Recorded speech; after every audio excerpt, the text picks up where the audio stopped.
Eldros was a small village. It was nestled between towering mountains and a dark, whispering forest. The villagers were simple folk. They farmed the land and kept to themselves. The outside world seemed very far away. Life in Eldros was peaceful, but it was also a little bit lonely, especially for a boy who dreamed of the stars. Alrik loved the stars. Every night he would climb onto the roof of his small wooden house. He would lie on his back and gaze up at the vast, twinkling canvas above. Each star was like a tiny pinprick of light shining down just for him. Alrik would spend hours connecting the dots of the constellations. He knew their names by heart. He imagined the stories they told. The stars whispered to him of distant worlds and incredible adventures. They filled him with a longing to explore the unknown. He often dreamt of flying among the stars. He imagined himself soaring past planets and galaxies, discovering new and wonderful things. In his dreams, the universe was his playground. One night, something magical happened. Alrik was lying on his roof, lost in the beauty of the night sky. Suddenly, a star streaked across the heavens. It was a brilliant white, trailing a tail of shimmering gold. It was the most beautiful thing Alrik had ever seen. The star fell towards the earth, disappearing behind the trees of the Darkwood. The Darkwood was a place of mystery and danger. The villagers rarely spoke of it. Legend had it that the forest was haunted by ancient spirits and strange creatures.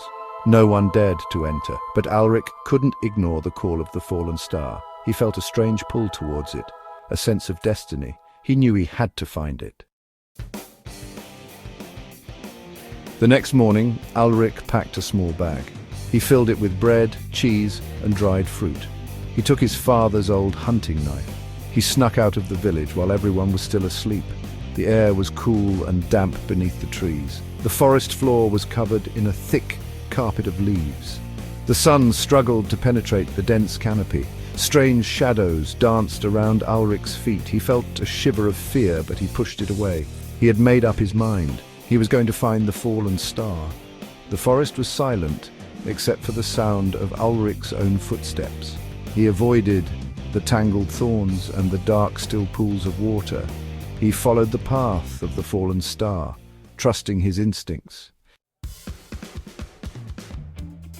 Section 5. The Ancient Gate. After what felt like hours, Alrik stumbled upon a clearing. In the center of the clearing stood a magnificent ancient gate. It was made of grey stone, covered in strange symbols and carvings. The gate seemed to hum with power. It was both beautiful and terrifying. Alrik cautiously approached the gate. He reached out and touched the cold, rough stone. As his fingers brushed against a particular symbol, the gate began to glow. The air shimmered and crackled with energy. Alrik felt a surge of excitement mixed with trepidation. He knew he had found something extraordinary. With a low rumble, the gate slowly swung open. It revealed a dazzling light. Alrik shielded his eyes from the brightness. As his vision adjusted, he saw her. She was unlike anything Alrik had ever seen. She was a girl, about his age, but her skin shimmered like stardust. Her hair flowed like a silver waterfall, and from her back sprouted two magnificent wings. They were made of pure light. "Who are you?" Alrik asked, his voice barely a whisper. "I am Lyra," she replied, her voice like the tinkling of bells. "Guardian of the Celestial Gate, and I'm bound to this place, stripped of my power." Lyra explained that she was cursed. She was trapped on Earth. She needed Alrik's help to return home. Alrik, without hesitation, promised to help. He knew in his heart that she was telling the truth. He felt a connection to her, a shared love for the stars. Together, Alrik and Lyra stepped through the gate. They entered a world unlike anything Alrik could have imagined. It was a world of swirling colors and impossible landscapes. They flew on the back of giant rainbow-colored birds. They sailed down rivers of molten gold. They outsmarted mischievous forest sprites. They befriended a wise old dragon who lived inside a volcano. Through it all, Alrik's courage never faltered. He faced every challenge with a determined spirit and a kind heart. He proved himself to be a true friend to Lyra. Finally, after many trials and tribulations, they reached their destination. It was a towering crystal mountain. It was bathed in celestial light. At its peak was a swirling vortex of energy. It was the gateway back to Lyra's home.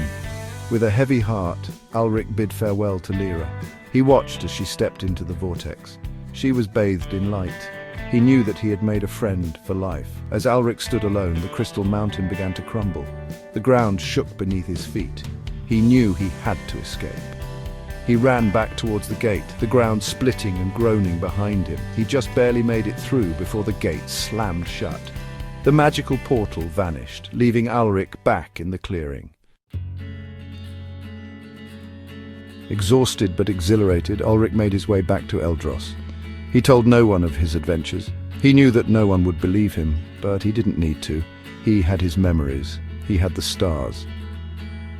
That night, Alrik climbed onto his roof. He looked up at the familiar constellations. There, shining brightly among them, was a new star. It was a brilliant white, with a faint trail of shimmering gold. Alrik smiled. He knew it was Lyra watching over him from afar. He knew that he would never be truly alone as long as he had the stars to guide him. And so Alrik, the boy from the small village of Eldros, continued to stargaze. He dreamed his dreams of adventure and wonder. He knew that the universe was a vast and mysterious place. He was no longer content to simply observe it from afar. He yearned to explore its hidden corners, to uncover its secrets, and to write his own story among the stars.